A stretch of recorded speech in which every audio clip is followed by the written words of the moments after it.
প্রতি মাসে নিয়মিত বেতন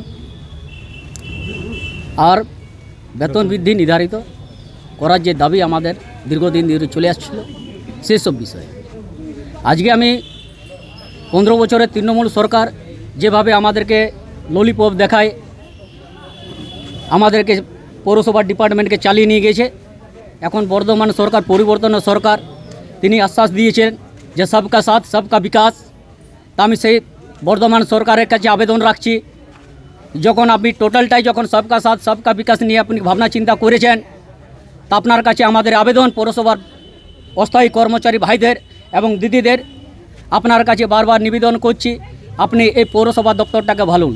কিছুদিন আগে সরকারের একটা বাজেট পেশ হয়েছে, সেই বাজেট পেশের মধ্যে আমরা দেখতে পাচ্ছি যে সেখানে ডিএ বাড়ানো হয়েছে, সেখানে আশাকর্মীদের বেতন বাড়ানো হয়েছে, সেখানে সিভিক ভলেন্টিয়ারদের বেতন বাড়ানো হয়েছে, কিন্তু যাদের আশাকর্মী এবং আঙ্গনবাড়ি যাদের বেতনগুলো বাড়ানো হয়েছে, সেই আঙ্গনবাড়ির দুয়ারগুলো যখন পৌরসভার অস্থায়ী কর্মচারী ভাইরা যখন পরিষ্কার করে, তাদের ড্রেনে যখন হাত পরিষ্কার দুয়ার গোড়ার ড্রেনগুলো যেগুলো থাকে সেগুলো যখন পরিষ্কার করে, সেসব জায়গাগুলো যখন পরিষ্কার করার পর আমাদের পৌরসভার অস্থায়ী কর্মচারী যে যখন বেতন বাড়লো না কেন, এটাই আমার সরকারের কাছে আবেদন।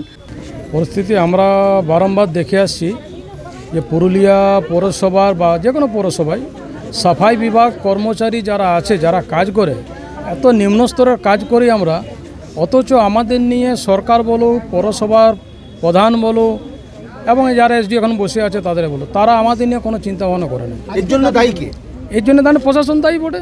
তার কারণ হচ্ছে যখন মানুষ ঘুমিয়ে থাকে বিছানাতে, তখন আমাদের 3:30টার সময় আমাদের ছেলেরা গাড়িতে ট্রাক্টরে চেপে ময়লা পরিষ্কার করতে বেরোয়, ঠিক আছে? সেই সময় মানুষরা ঘুমিয়ে থাকে, সেইভাবে কাজ করে আসছি, অথচ আমাদের প্রতি না সরকারের ধ্যান আছে, না প্রশাসনের ধ্যান আছে, না পৌরপ্রধানদের ধ্যান আছে, কারো ধ্যান নেই।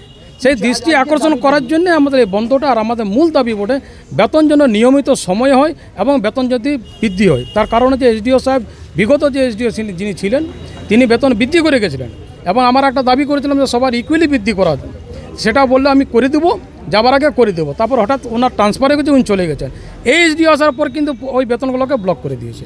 এই ভিডিওটিকে লাইক করুন, আপনার গুরুত্বপূর্ণ মতামত কমেন্টের মাধ্যমে আমাদের জানান এবং আমাদের চ্যানেলের ভিডিও সবার আগে দেখার জন্য ইউটিউবে গণশক্তিকে সাবস্ক্রাইব করুন, ফেসবুকে ফলো করুন এবং শেয়ার করুন আপনার পরিচিতদের মধ্যে।